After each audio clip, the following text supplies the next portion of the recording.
எல்லாத்துக்கும் very good ஈவினிங்ப்பா. Welcome back to Vidhaigal study centre. இன்னைக்கு யூனிட் 6ல ஃபர்ஸ்ட் பார்ட் வந்து பார்க்க போறோம். சரிங்களா? நம்மளுக்கு டெஸ்ட்ல ஃபர்ஸ்ட் பகுதியா என்ன இருக்கு? யூனிட் 6 ரெண்டா பிரிச்சு கொடுத்துருக்காங்க. ஸோ அது சம்பந்தமா தான் பார்க்க போறோம். சரிங்களா?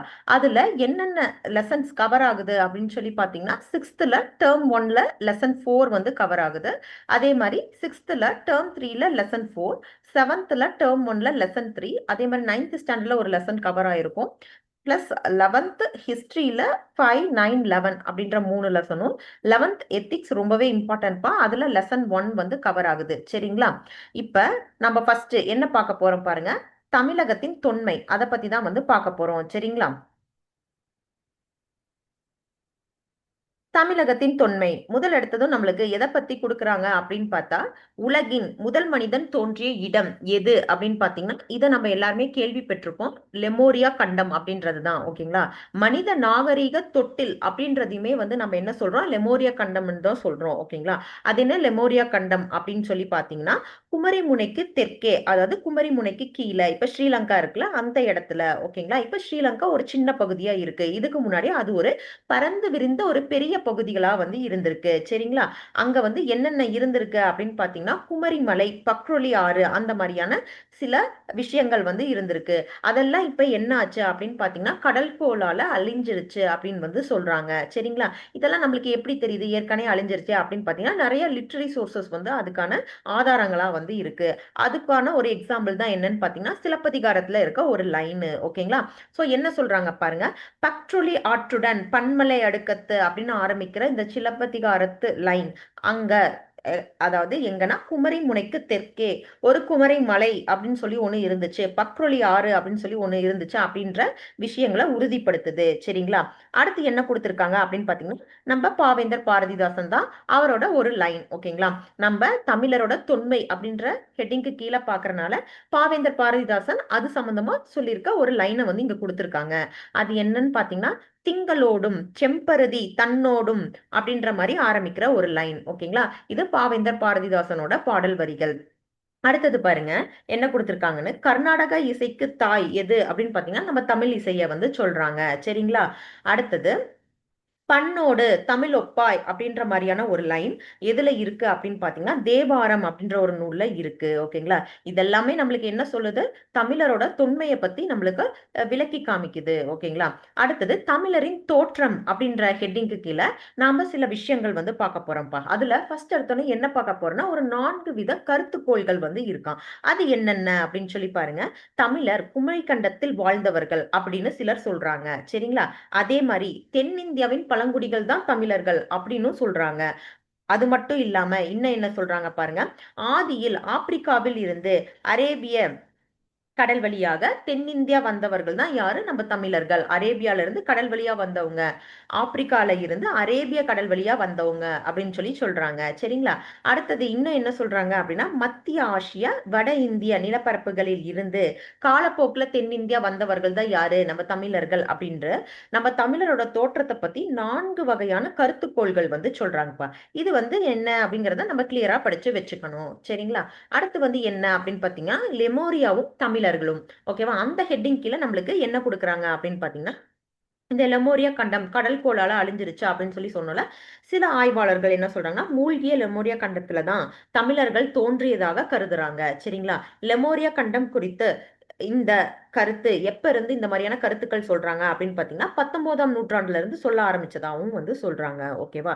அடுத்து 5000ற்கு முன் இலங்கையின் சில பகுதிகளும் தமிழ்நாடின் நிலத்தால் இணைக்கப்பட்டு இருந்துச்சு. இலங்கையும் தமிழ்நாடும் என்னவா இருந்துச்சு? இணைக்கப்பட்டு தான் இருந்துச்சு. அந்த கடல் கோளால தான் அது பிரிஞ்சு தனியா இருக்கு. ஒரு தீவு பகுதியா இருக்கிறது மாதிரி இருக்கு அப்படின்னு வந்து சொல்றாங்க. ஓகேவா? தமிழகம் உள்ளிட்ட தென்னிந்திய பகுதிகளில் ஓகே. இப்ப வந்து ஆம், ஆதி மனிதர்கள் இங்க வாழ்ந்திருக்காங்க அப்படின்னு சொல்ல, அப்ப அவங்க வாழ்ந்தப்ப என்ன காலகட்டத்து மனிதர்கள் இங்க வாழ்ந்திருக்காங்க அப்படின்னு பாத்தீங்கன்னா, இடைக்கற்காலம் முதல் புதிய கற்காலம் வரை மனித இனம் குறிப்பிட்ட எண்ணிக்கையில இங்க தொடர்ந்து வாழ்ந்து வந்திருக்கிறதுக்கான சான்றும் வந்து அகழாய்வுல நம்மளுக்கு கண்டுபிடிச்சிருக்கிறதாவும் வந்து சொல்றாங்க. சரிங்களா? அடுத்தது என்ன கொடுத்திருக்காங்கன்னு பாத்தீங்கன்னா sources for the study of early Tamil society, அதாவது ஆரம்ப கால தமிழ் சமூகத்தின் ஆய்வுக்கான ஆதாரங்கள் தான் வந்து கொடுத்திருக்காங்க. ஃபர்ஸ்ட் தொல்காப்பியத்தை வந்து சொல்றாங்கப்பா. தொல்காப்பியம் இலக்கண நூல் தானே, அது எப்படி வந்து இப்படியான சான்றெல்லாம் நம்மளுக்கு தருது அப்படின்னு சொல்லி பார்த்தோம்னா நம்ம படிச்சிருப்போம். முதல் 2 பகுதி தான் தொல்காப்பியத்துல இலக்கணத்தை பத்தி பேசுற பகுதிகளா இருக்கும். அந்த கடைசி பகுதி அப்படின்றது நம்ம தமிழ் மக்களோட பண்பாடு கலாச்சாரத்தை பத்தி பேசுற ஒரு பகுதியா வந்து இருக்கும். சரிங்களா? தொல்காப்பியத்தை பத்தி இன்னும் பின்னாடி வர ஸ்லைஸ்ல நம்ம படிப்போம். சரிங்களா? இப்ப எது சோர்சஸ் அப்படின்றத மட்டும் இங்க பாக்குறோம். தொல்காப்பியம் ஒண்ணு சொல்றாங்க. அதுக்கப்புறம் 14 மேல் கணக்க வந்து சொல்றாங்க. 14 மேல் கணக்குனா எது ரெண்டும் சேர்ந்ததுப்பா 14 மேல் கணக்கு? 10 பாட்டும் 8 தொகையும் சேர்ந்தது தான் 14 மேல் கணக்கு. சரிங்களா? அடுத்து வந்து என்ன சொல்றாங்கன்னா 14 கீழ்கணக்கையும் சொல்றாங்க. அப்புறம் பட்டினப்பாலை மற்றும் மதுரை காஞ்சியையும் எடுத்துக்காட்டா வந்து சொல்றாங்க. ஓகேங்களா? அதுக்கப்புறம் காவியங்கள்ல எதுவும் எடுத்துக்காட்டுகள் இருக்கா அப்படின்னு பார்த்தா இப்பதான் வந்து நம்ம சிலப்பதிகாரத்தோட ஒரு பாடல் பார்த்தோம். பக்ரோலி ஆற்று அப்படின்னு சொல்லி ஒரு தொடங்கின ஒரு பாடல் வரி பார்த்தோம். சிலப்பதிகாரத்தையும் மணிமேகலையும் வந்து லிட்டரரி சோர்சஸ்ல வந்து சொல்றாங்க. சரிங்களா? அதுக்கப்புறம் அந்த மாதிரி இன்ஸ்கிரிப்ஷன்ஸ் கல்வெட்டுகள் எதுவும் இருக்கா? நாமளே நிறைய இடத்துல கல்வெட்டுகள்லாம் பார்த்திருப்போம். ஒரு மாதிரியான எழுத்துக்கள் வந்து இருக்கும். அது பார்த்ததும் படிச்சு புரிஞ்சுக்கிற மாதிரி இருக்காது. சரிங்களா? அந்த மாதிரியான எழுத்து கொண்ட ஆதாரங்கள் வந்து இருக்கா அப்படின்னு கேட்டா இருக்கு அப்படின்னு வந்து சொல்றாங்க. எது பாருங்க. கலிங்க மன்னர் காரவேலரின் ஹதிகும்பா கல்வெட்டு அது ஒண்ணு கொடுக்குறாங்க. அப்புறம் புகழூர், அதாவது கரூர் அருகே இருக்கிற புகழூர் அந்த கல்வெட்டை சொல்றாங்க. இப்ப புகழூர் கரூர் அப்படின்னாவே நம்மளுக்கு யாருப்பா ஞாபகம் வந்துருவா? சேர மன்னர்கள் வந்து ஞாபகம் வந்துருவாங்க. சரிங்களா? சேரர்கள் ஆண்ட பகுதி, சேரர்களோட குறிப்புகள் அதுல இருந்திருக்கும். அதுக்கப்புறம் அசோகரோட கல்வெட்டு ராக்கெட் 2 and 8 வந்து சொல்றாங்க. சரிங்களா? அடுத்தது இன்னும் சில கல்வெட்டுகள் எது அப்படின்னு பாத்தீங்கன்னா மாங்குளம், அழகர்மலை, கீழவளவு கல்வெட்டுகளையும் வந்து சொல்றாங்க. இதெல்லாம் எங்க இருக்கு? மதுரையில வந்து இருக்கு. இதெல்லாமே நம்மளுக்கு சான்றுகளா அமையறதா சொல்றாங்க.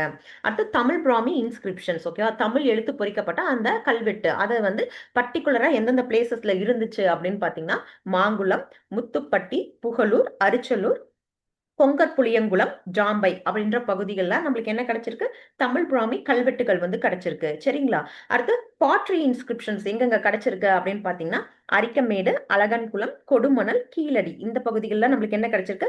பாட்ரி இன்ஸ்கிரிப்ஷன்ஸ் வந்து கிடைச்சிருக்கு. அதாவது மட்பண்டங்கள் குறிப்பு வந்து கிடைச்சிருக்கு. அதே மாதிரி இது இது மட்டும் தானா அப்படின்னு பாத்தீங்கன்னா இன்னும் இல்ல. இன்னும் நாணயங்களையும் சொல்லலாம், செப்பு தகடுகளையும் வந்து சொல்லலாம். எப்படி கல்லுல பொறிச்சிருந்தாங்க அப்படின்னு பார்த்தோமா அந்த மாதிரி செப்பு தகடுகளையும் எழுதியிருக்காங்க. அதுவுமே வந்து நம்மளுக்கு இப்போ ஒரு சான்றா வந்து அமைஞ்சிருக்கு. ஓகேங்களா? அது மாதிரி எதை எக்ஸாம்பிளா சொல்லலாம் அப்படின்னு பாத்தீங்கன்னா வேள்விக்குடி செப்பு தகடுகள், அதே மாதிரி சின்னமனூர் செப்பு தகடுகள்லாம் நம்ம எக்ஸாம்பிளா சொல்லலாம். அடுத்து காயின்ஸ் நாணயங்கள் பார்த்தா எதை சொல்லலாம் அப்படின்னு பாத்தீங்கன்னா சேரர்கள், சோழர்கள், பாண்டியர்கள் அவங்க வெளியிட்ட நாணயங்கள். சரிங்களா? அவங்க இல்லாம கீழே குறுநில மன்னர்கள் இருந்திருப்பாங்க. அவங்களும் வெளியிட்ட நாணயங்கள் எல்லாமே நம்மளுக்கு ஆதாரங்களா அமையுது. அது மட்டும் இல்லாம வேற என்ன அப்படின்னு பாத்தீங்கன்னா ரோமானிய நாணயங்கள். ஓகேவா? இந்த ரோமானிய நாணயங்கள் என்ன மாதிரியான ஆதாரத்தை நம்மளுக்கு கொடுக்கறதா நீங்க உங்களால வந்து இப்ப அஷ்யூம் பண்ணிக்க முடியுது அப்படின்னு சொல்லுங்க. ஆக்சுவலா இந்த ரோமானிய நாணயங்கள் அப்படின்னு எடுத்தது நம்மளுக்கு என்ன தெரியுது? ஒரு வெளி கண்ட்ரி. ஓகே, அப்ப என்ன வணிக தொடர்பு இருந்திருக்கும். அதனால கொடுக்கல் வாங்கல் இருந்ததுனால அந்த நாணயங்கள் இங்க இருந்திருக்கு. ஓகேங்களா? அது நம்மளால இந்த இடத்துல புரிஞ்சுக்க முடியும். ஓகே, இந்த மாதிரியான ரோமானிய நாணயங்கள் எங்க நம்மளுக்கு கிடைச்சிருக்கு அப்படின்னு பாத்தீங்கன்னா கோயம்புத்தூர், அழகன்குளம், கரூர், மதுரை இந்த மாதிரியான இடங்கள்ல கிடைச்சதுதான் என்னதுப்பா? ரோமானிய நாணயங்கள். சரிங்களா? அது மட்டும் இல்லாம கொடுமணல் மற்றும் போடி நாயக்கனூர் அந்த மாதிரி இடத்துல என்ன கிடைச்சது அப்படின்னு பாத்தீங்கன்னா முத்திரை குறிக்கப்பட்ட நாணயங்கள் வந்து கிடைச்சதா வந்து சொல்றாங்க. சரிங்களா? அடுத்து பெருங்கால நினைவு சின்னங்கள் அது பத்தி வந்து கொடுத்திருக்காங்க. ஃபர்ஸ்ட் எடுத்தோடனே ஒரு லைன் என்ன சொல்றாங்க? அடக்கம் மற்றும் நடுக்கற்கள்கள் அப்படின்ற மாதிரி கொடுத்திருக்காங்க. நடுக்கல்னா என்னப்பா? நம்ம நல்லா கேள்விப்பட்டிருப்போம். நடுக்கல் அப்படின்னா நடுக்கல், வீரக்கல் அப்படிலாம் வந்து சொல்லலாம். அதாவது பெருசா ஒரு சாதனை புரிஞ்ச ஒருத்தருக்கு வைக்கிற நினைவுக்கல் பேர் தான் என்னது? நடுக்கல். ஓகேங்களா? அந்த மாதிரி யாருக்கு வச்சிருப்பாங்க? அப்ப போர்ல ஜெயிச்சவருக்கு வந்து வச்சிருப்பாங்க. போர்ல ஜெயிச்சவருக்கு மட்டும்தான் வைப்பாங்களா அப்படின்னு அந்த காலத்துல இந்த மாதிரி போரு, நாடு, மண்ணு, கோட்டை அதெல்லாம் வரதுக்கு முன்னாடி என்ன இருந்திருக்கும்? ஆணிரை தான் சொத்தா செல்வமா வந்து பார்த்திருப்பாங்க. அப்ப ஆணிரை கவர்றது, ஆணிரை மீட்றது அந்த மாதிரியான பிரச்சனைகள்ல ஆம், திறம்பட இருந்தவருக்கும் என்ன பண்ணிருப்பாங்க? நடுக்கற்கல்கள் வந்து வச்சிருப்பாங்க. சரிங்களா? அடுத்தது இங்க என்ன கொடுத்திருக்காங்க பாருங்க. தொல்காப்பியத்துல நடுக்கற்களை அமைப்பதற்கான வழிமுறைகள் விரிவா கூறப்பட்டிருக்கான். ஓகேங்களா? அது வந்து என்ன சொல்றாங்க? தொல்காப்பியத்துல விரிவா நடுக்கல் எப்படி அமைக்கணும் அப்படின்ற குறிப்புகள் இருக்கிறதா சொல்றாங்க. அதே மாதிரி அடுத்து நமக்கு என்ன சொல்றாங்க அப்படின்னு பாத்தீங்கன்னா தேனி மாவட்டத்தில் புலிமான் கொம்பை மற்றும் தாத்தாப்பட்டியிலையும் வந்து இந்த மாதிரியான விஷயங்கள் வந்து காணப்படுறதா வந்து சொல்றாங்க. புதுக்கோட்டை மாவட்டத்துல பொற்பானை கோட்டையிலையும் வந்து இந்த மாதிரியான நடுக்கற்கல்கள் வந்து காணப்படுறதா சொல்றாங்க. சரிங்களா? அடுத்து தேனி மாவட்டத்துல வைகரை ஆற்று பள்ளத்தாக்குல ஒரு கிராமம். அந்த கிராமத்துல 2006ஆம் ஆண்டு என்ன பண்ணிருக்காங்க, வீர கல்வெட்டுகள் அப்படின்ற ஒரு தமிழ் பிராமி எழுத்து பொறிக்கப்பட்ட ஒரு கல்வெட்டை வந்து கண்டுபிடிச்சிருக்காங்க. ஓகேங்களா? எப்ப 2006 வைகை ஆற்றுப்படுக்கையில தேனி மாவட்டத்துல கண்டுபிடிச்சிருக்காங்க. அடுத்தது நமக்கு என்ன கொடுக்குறாங்க பாருங்க, புலிமான் கொம்பை இன்ஸ்கிரிப்ஷன்ஸ் பத்தி தான் வந்து இன்னொரு விஷயம் சொல்றாங்க. என்னன்னா, இன்ஸ்கிரிப்ஷன் அப்படின்னாவே நம்மளுக்கு என்ன தெரிஞ்சிருச்சு, அதுல வந்து எழுத்து பொறிச்சிருப்பாங்க அப்படின்னு தெரிஞ்சிருச்சு. ஸோ அதுல பொறிக்கப்பட்ட ஒரு வரியை தான் வந்து நம்மளுக்கு இங்க கொடுத்துருக்காங்க. அது என்ன வரி அப்படின்னு பாத்தீங்கன்னா, கூடலூர், ஆகோல், பேடு, திதியன், அண்டவன், கல் அப்படின்ற மாதிரியான ஒரு விஷயத்த வந்து கொடுத்துருக்காங்க. நம்மளால அர்த்தம் வந்து முழுமையா புரிஞ்சுக்க முடியல. ஓகேங்களா?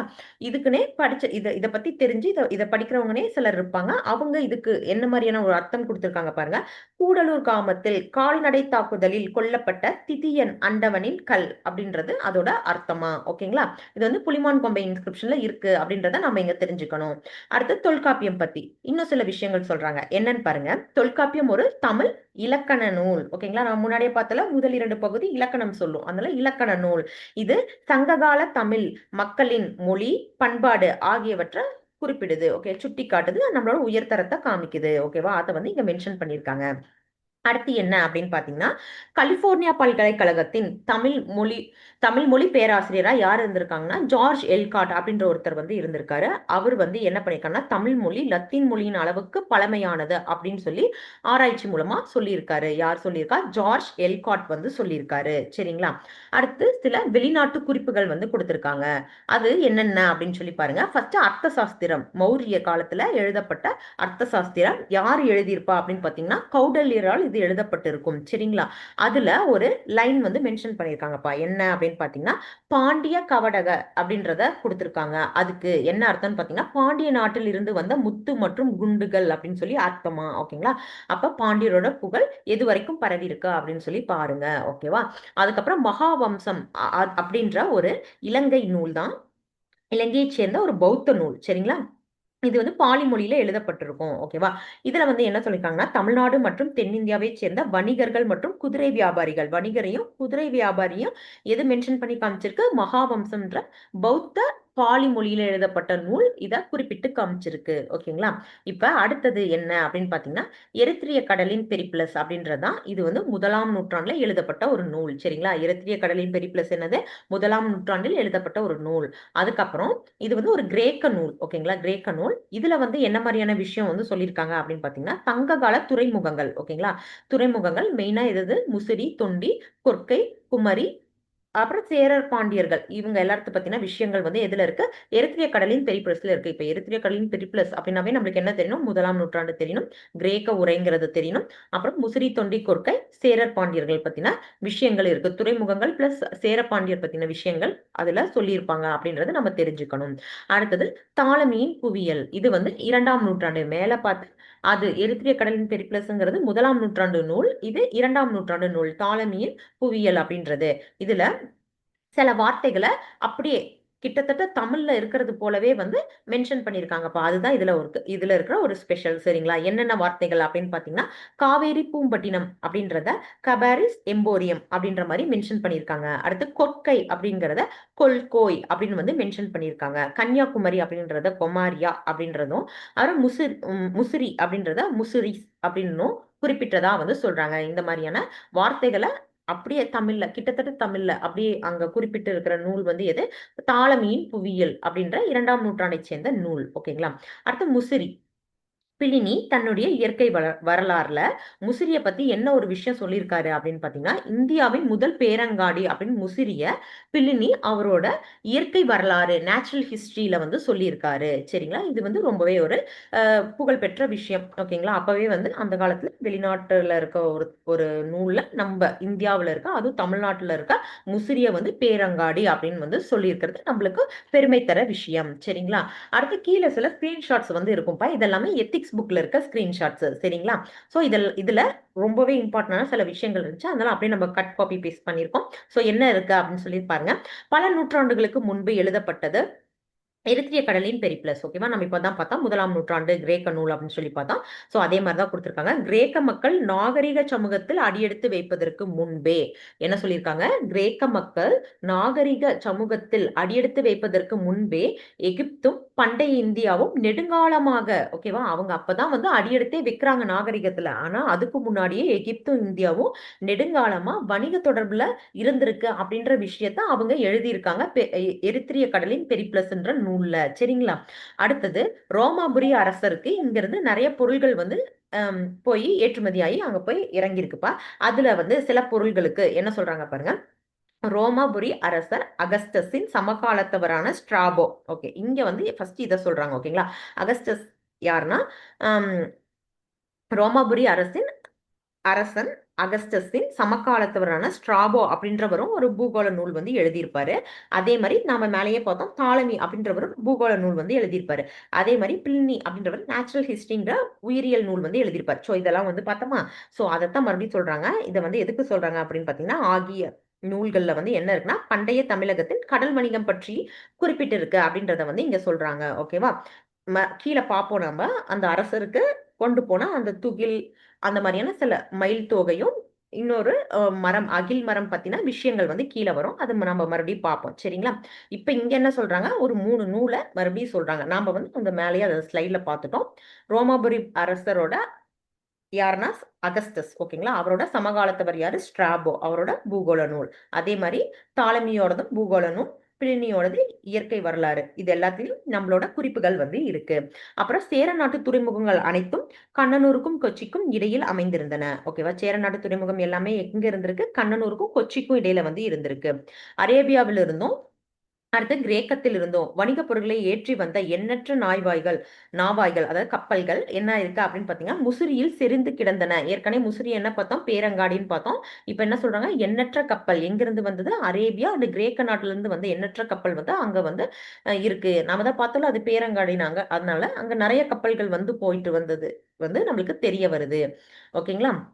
அடுத்தது இது வந்து எந்த நூல் சொல்லுது? பெரிப்ளஸ்ன்ற நூல் வந்து சொல்லுது. சரிங்களா? அடுத்து பொது ஆண்டிற்கு முன்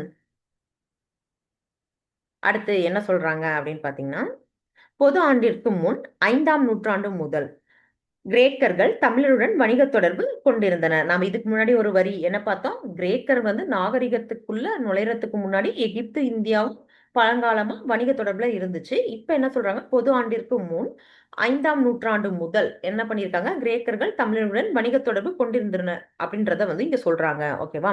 இதனால் பல தமிழ் சொற்கள் வந்து கிரேக்க மொழியில் இடம்பெற்று இருக்கா. சரிங்களா? அது என்னென்ன சொல் அப்படின்னு சொல்லி பார்ப்போம் பாருங்க. அரிசி அப்படின்ற சொல்ல என்னன்னு சொல்லியிருக்காங்கன்னா அரிசா அப்படின்னு வந்து சொல்லியிருக்காங்க. அடுத்து கருவா அப்படின்ற அந்த லவங்கம் அதை வந்து என்னன்னு சொல்லியிருக்காங்கன்னா ஹார்பியன் அப்படின்னு வந்து சொல்லியிருக்காங்க. ஓகேவா? அடுத்து இஞ்சி வேற இவங்க என்ன சொல்லியிருக்காங்கன்னா ஜிஞ்சி போரஸ் அப்படின்னு வந்து சொல்லியிருக்காங்க. ஓகேங்களா? அதே மாதிரி பப்பாளி அப்படின்றத என்ன சொல்லியிருக்காங்கன்னா பெர்பெரியாகவும், ஓகே, பப்பாளி என்ன சொல்றாங்க? பெர்பெரியாகவும் உருமாற்றம் அடைந்து அவங்க இதுல வந்து சொல்லியிருக்காங்க. ஓகேவா? அதுதான் வந்து சொல்றாங்க. இதெல்லாமே இதுல கிரேக்க மொழியில. அடுத்து என்ன கொடுத்திருக்காங்க பாருங்க. இங்க சாலமன் மன்னனுக்கு தான் என்ன பண்ணிருக்காங்க? அந்த மயில் தொகையும் அகில் மரங்களும் அனுப்பியிருக்காங்க. ஓகேவா? சாலமன் மன்னனுக்கு அளிக்கப்பெற்ற இந்த துகிம் அப்படின்ற மயில் தொகை, ஆல்மக் அப்படின்ற அகில் மரங்கள், ஓகேவா? சாலமன் மன்னனுக்கு அளிக்கப்பெற்ற மதிப்புயர்ந்த பொருட்களின் பெயர்கள் அனைத்துமே என்ன இருக்குன்னா தமிழ் பெயர்களின் சிதைவுகளாக அப்படியே நம்ம நம்ம தமிழோட அப்படியே சிதைவா அப்படியே கிட்டத்தட்ட தமிழ் மாதிரி இருக்க மாதிரியான ஒரு வார்த்தையிலேயே யூஸ் பண்ணி அவங்களும் கூப்பிட்டு இருந்திருக்காங்க. சோ அதுதான் வந்து இங்க மென்ஷன் பண்றாங்க. தமிழகத்திலிருந்து ஐரோப்பிய நாடுகளுக்கு பல வகையான நறுமணப் பொருட்கள் ஏற்றுமதி ஆயிருக்கு. அதையும் வந்து இங்க சொல்றாங்க நமக்கு.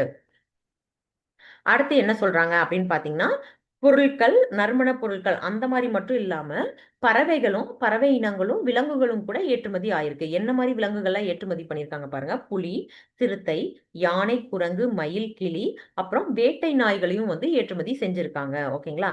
அதுல குறிப்பிட்டு என்ன சொல்றாங்கன்னா, தமிழகத்து வேட்டை நாய்கள் தரத்தில் மேலானவை அப்படின்னு போற்றி சொல்லியிருக்காங்க. அதுக்கப்புறம் சேர நாட்டு துறைமுக பட்டினங்களான தொண்டிய என்னன்னு சொல்லியிருக்காங்க? திண்டிஸ் அப்படின்னு வந்து சொல்லியிருக்காங்க. அதே மாதிரி முசிறியை என்னன்னு சொல்லியிருக்காங்கன்னா, முசிறிஸ் அப்படின்னு வந்து சொல்லியிருக்காங்க.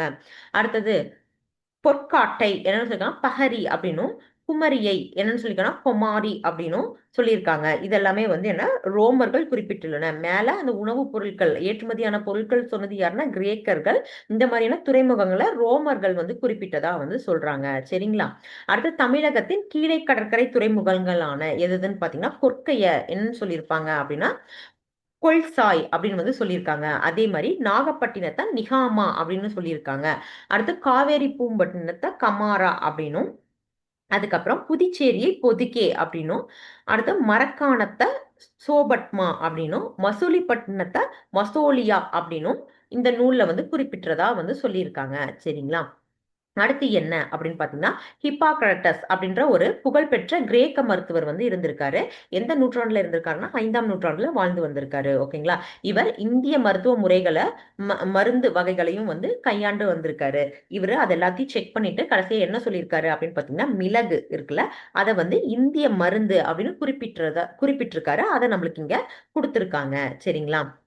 அடுத்தது என்ன அப்படின்னு பாத்தீங்கன்னா நம்ம சங்கம் ஏஜ்குள்ள வந்து போறோம். ஓகேவா? அதுக்கு முன்னாடி சங்கம் ஏஜ் எந்த காலகட்டத்தை சேர்ந்தது அப்படின்ற மாதிரி தெரிஞ்சுக்கிறதுக்கு நம்மளுக்கு ஒரு குறிப்புகள் வந்து கொடுத்திருக்காங்க. காலவரிசை வந்து கொடுத்திருக்காங்க.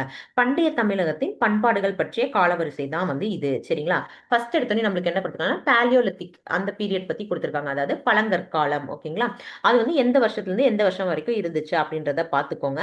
ஸோ இதுல வந்து என்ன மாதிரியான பண்பாட்டு கூறுலாம் இருந்திருக்கும் இந்த பாலியோலித்திக்ங்கிற பழங்கற்காலத்துல அப்படின்னு பாத்தீங்கன்னா ஹேண்ட் ஆக்ஸ் வந்து வச்சிருப்பாங்க. அதனால பெரிய பெரிய என்னன்னா வந்து டூல்ஸ் எல்லாம் வந்து யூஸ் பண்ணியிருப்பாங்க. அது வந்து நல்ல ஷேப் பண்ணாம கரடு முரடான டூல்ஸா வந்து இருக்கும். சரிங்களா? என்னென்ன சொல்லியிருக்காங்கன்னு பாத்தீங்கன்னா கைக்கோடாரி, வெட்டுக்கருவிகள், அப்புறம் வேட்டையாடுறது அவங்க தொழிலாவும் பழக்கமாவும் இருந்திருக்கு. ஓகேவா? அடுத்து என்னன்னா பழங்கற்காலம் முடிஞ்சிருச்சு. அடுத்து இடைக்கற்காலம்ன்ற மீசியோலித்திக்க பத்தி சொல்றாங்க. ஓகேங்களா? அதுல வந்து என்ன மைக்ரோலித்திக் டூல்ஸ் இருக்கும். அதாவது நுண்கற்கருவிகள் வந்து இருந்திருக்கும். அப்புறம் தாவர உணவுகளை சேகரிக்கிறத வந்து இது வேலையா வந்து வச்சிருப்பாங்க. அப்புறம் விலங்குகளையும் பறவைகளையும் என்ன பண்ணிருப்பாங்க வேட்டையாடி இருப்பாங்க. ஓகேங்களா? இந்த இடத்துல அதாவது மீசோலித்திக்ல விலங்குகளையும் பறவைகளையும் என்ன பண்ணிருக்காங்க வேட்டை தான் ஆடி இருக்காங்க. அதே அடுத்து இருக்கிற நியோலித்திக்ல என்ன பண்ணிருப்பாங்க விலங்குகளை பழக்குதல். ஓகேவா? அவங்க கூட வச்சு வளர்த்திருப்பாங்க, பழக்கியிருப்பாங்க விலங்குகளை. அது வந்து அடுத்தது இருக்கிற இந்த நியோலித்திக் அப்படின்ற புதிய கற்காலத்துல வந்து சொல்லுவாங்க. பாருங்க, புதிய கற்காலத்துல என்னென்ன சொல்றாங்க அப்படின்னு பாலிஷ்டு ஸ்டோன் ஆக்சஸ் வந்து யூஸ் பண்ணியிருக்காங்க. அதாவது மெருகூற்றப்பட்ட கற்கோடாரிகள் வந்து யூஸ் பண்ணியிருக்காங்க. விலங்குகளை வந்து பழக்கியிருக்காங்க. பிளஸ் இன்னொரு நல்ல விஷயம் என்ன பண்ணியிருக்காங்க அப்படின்னு பயிரிடுதலை இங்க இருந்து தான் வந்து ஸ்டார்ட் பண்ணியிருக்காங்க. அக்ரிகல்ச்சர் வந்து ஸ்டார்ட் பண்ணியிருக்காங்க. சரிங்களா?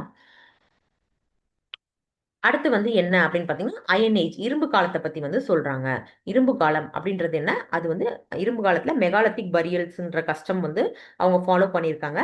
அது மட்டும் இல்லாம கூட்டுத்தலைவர் உருவாதல் அப்படின்ற ஒரு விஷயமும் வந்து இருந்திருக்கு. இரும்பின் பயன்பாடை பத்தி அறிஞ்சிருக்காங்க இந்த இரும்பு காலத்துல. அதனால தான் இது பேரு அயன் ஏஜ் அப்படின்னு சொல்லி வச்சிருக்காங்க. அடுத்து ஏர்லி ஹிஸ்டாரிக் அண்ட் சங்கம் ஏஜ் அப்படின்றது இதோட காலகட்டம் பாருங்க 300 பிசி டு அதாவது கிமு 300 முதல் கிபி 300 வரை இருக்கிறது தான் வந்து என்னது இந்த சங்கம் ஏஜ் அப்படின்றது. ஓகேவா? இதுல வந்து யார் யார் இருந்திருப்பா நம்மளுக்கு சேர சோழ பாண்டியர்கள் வந்து இருந்திருப்பாங்க. மன்னர்களின் வளர்ச்சி, அப்புறம் வீரர்களை வந்து வழிப்படுத்துதல், இலக்கிய மரபு, கடல் வழி வணிகம் இதெல்லாமே வந்து என்னது இந்த சங்கம் ஏஜோட சிறப்புகளா வந்து சொல்றாங்க. சரிங்களா? இப்ப சங்கம் ஏஜ் அதை பத்தி வந்து படிக்க போறோம். இப்ப சங்கம் சங்கம் அப்படின்னு வந்து சொல்றோம்ல, அது வந்து என்ன அப்படின்னு பாத்தீங்கன்னா நம்ம கேள்விப்பட்டிருப்போம். சங்கம் வச்சு தமிழ் வளர்த்தாங்க அப்ப இருந்த அறிஞர்கள், புலவர்கள், மன்னர்கள் எல்லாமே அப்படின்ற மாதிரி நம்ம படிச்சிருப்போம். சோ அதுதான் சங்கம் என்ற சொல் வந்து மதுரையில் பாண்டிய மன்னர்களின் அரச ஆதரவுல செழித்தோங்கிய கவிஞர்களின் சங்கத்தை குறிப்பிடுது. ஓகேவா? யாரோட ஆதரவு? பாண்டிய மன்னர்களின் ஆதரவு. சரிங்களா? இந்த புலவர்கள் என்ன பண்ணுவாங்க கவிதைகளை ஏற்றுவாங்க. அதெல்லாம் தான் என்ன அப்படின்னு பாத்தீங்கன்னா சங்க இலக்கியங்கள். சரிங்களா? அடுத்து அந்த கவிதைகளை என்ன சொல்லுவாங்க அப்படின்னா சங்ககால கவிதைகள். அத காலம் வந்து அதெல்லாம் இயற்றப்பட்ட காலத்தை தான் என்ன சொல்றாங்கன்னா சங்க காலம் அப்படின்னு வந்து சொல்றாங்க. சரிங்களா? இதோட காலகட்டம் நம்ம முன்னாடியே பார்த்தோம். கிமு 3 முதல் கிபி 3 வரை அப்படின்றதுதான். ஓகேவா? அடுத்து தமிழகத்தோட அந்த பவுண்டரி எல்லைகள் வந்து எப்படி இருந்திருக்கு அப்படின்றதான் அடுத்தது சொல்றாங்க. வடக்கே வேங்கடம் முதல் அதாவது திருப்பதி மலை வரை, அதுக்கப்புறம் தெற்கே குமரி வரை வந்து இருந்திருக்கு. ஓகேவா? வடக்கே வேங்கடம் முதல் தெற்கே குமரி வரை இருந்ததுதான் என்னது தமிழகம் அப்படின்றது. ஓகேவா? அப்ப சங்க காலத்துல என்ன மாதிரியான காலம் பயன்படுத்தியிருக்காங்க நம்ம முன்னாடியே பார்த்துட்டோம். இரும்பு காலம். ஓகேங்களா? கலாச்சாரம் வந்து எப்படி இருந்திருக்கு அப்படின்னு பாத்தீங்கன்னா அதை பார்த்தா மெகாலித்திக் பீரியடா வந்து இருந்திருக்கு, அதுவும் நம்மளுக்கு தெரியும். அப்புறம் அரசர்லாம் வந்து எப்படி இருந்திருக்காங்க, முடியாட்சி தான் வந்து நடந்திருக்கு. சரிங்களா, அதெல்லாம் வந்து சொல்றாங்க. இதெல்லாமே சங்க காலத்தோட சிறப்புகள். அடுத்து ஆட்சி செய்த வம்சங்கள் அப்படின்னு பார்த்தா குறிப்பிட்டு சொல்லணும் அப்படின்னா சேர சோழ பாண்டியர்களை வந்து சொல்லலாம். இவங்க மட்டும் இல்ல, மேலும் நிறைய குறுநில மன்னர்களும் இருந்திருக்காங்க. வேலிர்கள் அப்படின்னு சொல்லி படிப்போம், எல்லாருமே வந்து இருந்திருக்காங்க. சரிங்களா, அடுத்தது இந்த முச்சங்கங்கள் பத்தி படிக்கிறோம். சங்கம் வச்சு தமிழை வளர்த்தாங்க அப்படின்னு சொல்லி பார்த்தல, அந்த சங்கம் எங்கெங்க வச்சிருந்தாங்க அப்படின்ற மாதிரி அந்த ஆதரிச்ச மன்னர்கள் யார் யாரு, எந்த காலகட்டத்தில இருந்து எந்த காலகட்டம் வரை இருக்க மன்னர்கள் அந்த பர்டிகுலர் சங்கத்தை ஆதரிச்சாங்க அப்படின்ற மாதிரியான விஷயம் தான். என்னன்னு பாத்தீங்கன்னா, முதற் சங்கம் அப்படின்றது தென்மதுரையில அதோட லொகேஷன் வந்து இருந்திருக்கும். சரிங்களா, அப்ப மன்னர் யாரு ஆதரிச்சா, பாண்டிய மன்னர்கள் யாரு அப்படின்னு பாத்தீங்கன்னா, காச்சின வழுதி முதல் கடுங்கோன் வரை. ஓகேவா, காச்சின வழுதி முதல் கடுங்கோன் வரை முதல் சங்கம். அடுத்தது மிடில், அதாவது இடைச்சங்கத்துல யார் எந்த பிளேஸ் அப்படின்னு ஃபர்ஸ்ட் பாத்தீங்கன்னா கபடாபுரத்துல அமைச்சிருந்திருப்பாங்க. அதுல யாரு அப்படின்னு பாத்தீங்கன்னா மன்னர்கள் வேண்டார் செழியன் முதல் முடத்திருவாரன் வரை அத பார்த்துட்டு இருந்திருப்பாங்க இந்த இடைச்சங்கத்தை. அடுத்தது கடைச்சங்கம் பத்தி கொடுத்திருக்காங்க. அது எங்க இருந்திருக்கும் லொகேஷன் பாத்தீங்கன்னா இப்ப இருக்கிற மதுரை, இன்றைய மதுரை அப்படின்னு சொல்லி கொடுத்திருக்காங்க. அடுத்தது ஆதரிச்ச மன்னர்கள் எந்த காலகட்டத்திலிருந்து எந்த காலகட்டம் வரைக்கும் இருக்க மன்னர்கள் அப்படின்னு பாத்தீங்கன்னா முடத்திருமாறன் முதல் உக்கிர பெருவிழுதி வரை அப்படின்றத கொடுக்குறாங்க. ஓகேங்களா, அடுத்தது முப்பெரும் மன்னர்கள் பத்தி தான் வந்து அடுத்து சொல்ல போறாங்க. சங்க காலத்துல வந்து மூவேந்தர்கள் இருந்திருப்பாங்க, நம்மளுக்கு தெரியும். ஓகேவா, வேந்தர் அப்படின்ற சொல்லே வந்து என்னன்னா சேர சோழ பாண்டியரை குறிக்கிற வார்த்தையா தான் வந்து சொல்றாங்க, அந்த வம்சத்தை குறிக்கிறதா தான் சொல்றாங்க. ஓகேவா, அதுல ஃபர்ஸ்ட் நம்ம சேரர்கள் பத்தி பார்க்க போறோம். சேரர்களை அசோகர் கல்வெட்டுல என்னன்னு சொல்லி ஒரு வார்த்தையில மென்ஷன் பண்ணியிருக்காங்கன்னு பார்த்தீங்கன்னா கேரள புத்திரர்கள் அப்படின்னு சொல்லியும் சொல்லியிருக்காங்க. ஓகேங்களா, அவர்கள் தமிழ்நாட்டின் மத்திய மற்றும் வடக்கு, திருவிதாங்கூர், கொச்சி, தெற்கு மலபார் வரை, அப்புறம் கொங்கு பகுதி இது எல்லாத்தையும் வந்து ஆண்டிருக்காங்க. அதாவது கொங்கு பகுதிகளை ஆண்டிருக்காங்க, அதுக்குள்ளதான் கரூர் வரும். பிளஸ் இவங்க கேரள புத்திரர் அப்படின்னு சொல்ற பேருக்கு தகுந்த மாதிரி கேரள பகுதிகளான திருவிதாங்கூர், கொச்சி, அப்புறம் மலபார் இந்த பகுதிகளையும் வந்து ஆண்டிருக்காங்க. சரிங்களா, அடுத்து சேரர்களின் தலைநகரமா எது இருந்திருக்குன்னா வஞ்சி வந்து இருந்திருக்கு. அது வந்து தமிழ்நாட்டின் கரூர்னு சொல்றாங்க. இன்னும் சிலர் வந்து என்னன்னு சொல்றாங்க, கேரளாவில் உள்ள திருவஞ்சிக்களம் அப்படின்ற பிளேஸாவும் இருக்கலாம் அப்படின்னு வந்து சொல்றாங்க. அடுத்து முசிறி மற்றும் தொண்டி இவர்களின் துறைமுக நகரங்களா இருந்திருக்கு. பனைமரத்தின் பூக்கள் அதைத்தான் வந்து இவங்க மாலையா சூடி இருப்பாங்க. சரிங்களா, இவங்களோட சின்னம்னு பார்த்தா வில் மற்றும் அம்ப வந்து சொல்லுவாங்க. ஓகேங்களா, இவங்களை பத்தின குறிப்பு எந்த நூல்ல அதிகமா இருக்கும் அப்படின்னு பாத்தீங்கன்னா பதிற்று பத்து நூல்ல இவங்களை பத்தின குறிப்பு அதிகமா இருக்கும். மேலேயே இவங்களுக்கு ஒரு கல்வெட்டு கூட பார்த்திருப்போம், என்ன ஞாபகம் இருக்கா, என்னன்னா புகழூர் கல்வெட்டு அப்படின்னு சொல்லி பார்த்திருப்போம். ஓகேவா, அப்புறம் சேரன் செங்குட்டுவன் இவரை பத்தி நம்மளுக்கு தெரிஞ்சிருக்கும். அதாவது சிலப்பதிகாரம் எழுதி இளங்கோவடிகள் அவரோட அண்ணன் தான் யாரு, இந்த சேரன் செங்குட்டுவன். இவர் தான் பத்தினி வழிபாடு அப்படின்ற கண்ணகி வழிபாட்டை வந்து உருவாக்கி இருப்பாரு. கண்ணகிக்கு கோயிலும் கட்டியிருப்பாரு. ஓகேவா, அடுத்தது வந்து சேரன் செங்குட்டுவனின் இளைய சகோதரர் தான் யாரு, சிலப்பதிகாரத்தை எழுதிய இளங்கோவடிகள் அப்படின்றதையும் மென்ஷன் பண்ணியிருக்காங்க. அடுத்தது இப்ப சேரர்கள் அவங்கள பத்தி வந்து படிக்கிறோம் இல்லையா. சோ அதுல சிறந்த இல்லைன்னா முக்கியமான சேர அரசர்கள் அப்படின்னு சொல்லி இருந்திருப்பாங்களா, அந்த மாதிரி சிலரை வந்து நம்மளுக்கு கொடுத்திருக்காங்க. யார் யாருன்னு பாத்தீங்கன்னா உதயன் சேரலாதன், இமயவர்மன் நெடுஞ்சேரலாதன், சேரன் செங்குட்டுவன், சேரல் இரும்பொறை, இவங்க எல்லாத்தையும் சேர அரசர்கள்ல முக்கியமானவர்களா வந்து சொல்றாங்க. அடுத்து சோழர்கள் பத்தி படிக்க போறோம். ஓகேவா, சோழர்கள் என்ன சொல்றாங்க, சங்க காலத்தில் சோழ அரசு வேங்கட மலைகள் வரை விரிந்திருந்ததா வந்து சொல்றாங்க. காவிரி கலிமுக பகுதிகளை ஆட்சி செஞ்சவங்க தான் யாருன்னா இந்த சோழ மன்னர்கள். அடுத்து இப்பகுதி பின்னர் சோழ மண்டலம் அப்படின்னே வந்து அழைக்கப்பட்டதாகவும் வந்து சொல்றாங்க. தலைநகர் வந்து உறையூர், புகார், அது ரெண்டும் வந்து தலைநகரா வந்து இருந்திருக்கு. அதே துறைமுகம் அப்படின்னு பாத்தீங்கன்னா புகாரா வந்து சொல்றாங்க. ஓகேவா, இவங்களோட சின்னமா எது இருந்திருக்குன்னா புலி வந்து இருந்திருக்கும். இவங்க என்ன மாதிரியான அவங்க பனை பூ மாலையை வந்து சூடியிருப்பாங்க. இவங்க என்ன பூ மாலை சூடியிருப்பாங்கன்னு பாத்தீங்கன்னா பிக்குங்கிற அந்த அத்தி மலர் மாலையை வந்து சூடியிருப்பாங்க. சரிங்களா, இப்ப கரிகால வளவன் சோழ மன்னர் தான் இவரு. இவரை பத்தின சிறப்பை வந்து பாக்குறோம். இவர் என்ன சிறப்பான விஷயம் பண்ணியிருக்காரு அப்படின்னு பாத்தீங்கன்னா தரிசு நிலத்தை விளைநிலமா மாத்திருப்பாரு, அதான் முக்கியமான சிறப்பு. அது இல்லாம கல்லணைய கட்டியிருப்பாரு. ஓகேவா, இதெல்லாமே நம்ம படிச்சிருப்போம். சோ இங்க என்ன கொடுத்திருக்காங்க பார்க்கலாம் வாங்க. காடுகளை விவசாய நிலங்களாக மாற்றினார். காவிரி ஆற்றின் குறுக்கே கல்லணையை கட்டினார். கல்லணை கட்டப்பட்ட போது சுமார் 69,000 ஏக்கர் நில பாசனம் பெற்றது. ஓகேவா, எவ்வளவு நிலம் வந்து பாசனம் பெற்றுச்சு, இவர் கட்டின கல்லணை மூலமா 69,000 ஏக்கர் நிலம் பாசனம் பெற்றுச்சு. ஓகேங்களா, தஞ்சாவூர் பகுதியில உள்ள வெண்ணி அப்படின்ற ஒரு சிறிய கிராமத்துல ஒரு ஃபைட் வந்து நடந்திருக்கும். ஓகேவா? அது வெண்ணி பரந்தலை போர் அப்படின்னும் வந்து சொல்லுவாங்க. அந்த வெண்ணி போர்ல கரிகாலர் இவர் வந்து என்ன பண்ணியிருப்பாரு அப்படின்னு பார்த்தா 11 வேலி தலைவர்களையும் அதுவும் இல்லாம சேர பாண்டியர்களையும் வந்து எதிர்த்து வெற்றி பெற்றிருப்பாரு. அது இவருக்கான ஒரு சிறப்பான விஷயம். ஓகேவா? அடுத்து சோழர்கள் என்ன மாதிரியான ஒரு நாணயங்கள் யூஸ் பண்ணியிருப்பாங்கன்னா சதுர செப்பு நாணயங்களை வந்து யூஸ் பண்ணியிருப்பாங்க. அதுக்கப்புறம் இவங்களோட சின்னமான புலிய வந்து அந்த செப்பு நாணயங்களை பொறிச்சிருப்பாங்க. மேலும் யானையும் வந்து குறிப்பிட்டதா வந்து சொல்றாங்க. ஓகேங்களா? பின்புறத்துல புனித சின்னங்கள் கொண்ட சதுர செப்ப நாணயங்களும் இவர்கள் வெளியிட்டதாகவும் வந்து சொல்றாங்க. சரிங்களா? இப்ப நம்ம அங்க பார்த்த மாதிரி இம்பார்ட்டன்டான சோழ அரசர்கள் யார் யாரு அப்படின்னு பாத்தீங்கன்னா இளஞ்செட்டி சென்னி அப்படின்னு வந்து ஒருத்தரை சொல்றாங்க. கரிகால வளவனை வந்து சொல்றாங்க. கோச்செங்கணன் அப்படின்னு சொல்லி ஒருத்தரையும், கிள்ளி வளவன், அப்புறம் பெருநர் கிள்ளி இவங்க எல்லாருமே வந்து முக்கியமான சோழ அரசர்களா வந்து அறியப்படுறாங்க. அடுத்து பாண்டியர்கள் பத்தின குறிப்புகள் தான். பாண்டியர்கள் இன்றைய தென் தமிழகத்தை ஆண்டவர்கள். ஓகேவா? பாண்டிய மன்னர்கள் தமிழ் புலவர்களையும் அறிஞர்களையும் ஆதரிச்சிருக்காங்க. தலைநகர் எது அப்படின்னு பாத்தீங்கன்னா மதுரை. ஓகேவா? இவங்களோட துறைமுகம் எது அப்படின்னு பாத்தீங்கன்னா கொற்கை. பாண்டியர்களோட சின்னம்மா எது அப்படின்னு பாத்தீங்கன்னா நம்மளுக்கு நிறைய நல்லா தெரிஞ்சிருக்கும். மீன் மீன் தான் வந்து அவங்களோட சின்னம். இரட்டை மீன், 2 மீன்கள். ஓகேவா? அதே மாதிரி இவங்க என்ன மாதிரியான மலர் கொண்ட மாலையை அணிஞ்சிருப்பாங்கன்னு பாத்தீங்கன்னா வேப்பம்பூ மலர் மாலையை வந்து அணிஞ்சிருப்பாங்க. சரிங்களா? அப்புறம் பாண்டிய நாடு எதுக்கு ஃபேமஸ் அப்படின்னு பாத்தீங்கன்னா முத்து வேட்டைக்கு பெயர் பெற்றது அப்படின்னு வந்து சொல்றாங்க. அப்புறம் மேல எப்படி நம்ம கரிகால சோழன் அவருக்கு வந்து பார்த்தோமோ வெண்ணி பரந்தலை போர் அந்த மாதிரி இங்க ஒரு ஃபேமஸான ஒருத்தர் இருக்காரு. அவர் யாருன்னு பாத்தீங்கன்னா நெடுஞ்செழியன் அப்படின்றவர். அவரு தலையணங்கணம் அப்படின்ற ஒரு போர். சரிங்களா? அதுல வெற்றி பெற்றவர். யார் யாரை வெற்றி பெற்றிருக்காருன்னா சேரரையும் சோழரையும் வெற்றி பெற்று பிளஸ் மேல ஒரு 5 வேளிர் தலைவர்களையும் வந்து அந்த போர்ல வெற்றி பெற்றிருக்காரு. இவருக்கான போர் இது தலையணங்கணத்து போர். ஓகேங்களா? அடுத்து கொற்கையின் அதிபதியாகவும் வந்து இந்த நெடுஞ்செழியனை வந்து சொல்றாங்க. அடுத்து மாங்குளம் தமிழ் பிராமி கல்வெட்டு நெடுஞ்செழியன் என்ற அரசனை வந்து குறிப்பிடுகிறது. ஓகேவா? மாங்குளம் தமிழ் பிராமி இந்த மாங்குள தமிழ் பிராமி கல்வெட்டுல என்ன பண்ணிருக்காங்க நெடுஞ்செழியனை பத்தின குறிப்புகள் சொல்லியிருக்காங்க. அடுத்தது மூவேந்தர் ஒப்பிட்டு.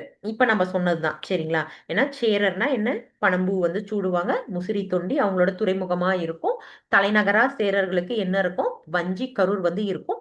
அதே அவங்களோட சிம்பிள்ஸ் வந்து என்ன இருக்கும் வில் மற்றும் அம்பு வந்து அவங்களோட சிம்பிள்ஸ். ஓகேவா? அதுவும் இல்லாம பட்டங்கள். ஓகேவா? அவங்களுக்கான பட்டங்கள் என்ன அப்படின்னு பாத்தீங்கன்னா ஆதவன், குட்டுவன், வானவன், இரும்பொறை. நம்ம பார்த்திருப்போம் இளங்கோவோட அண்ணர் யாரு சேரல் இரும்பொறை அப்படின்னு சொல்லி பார்த்திருப்போம்.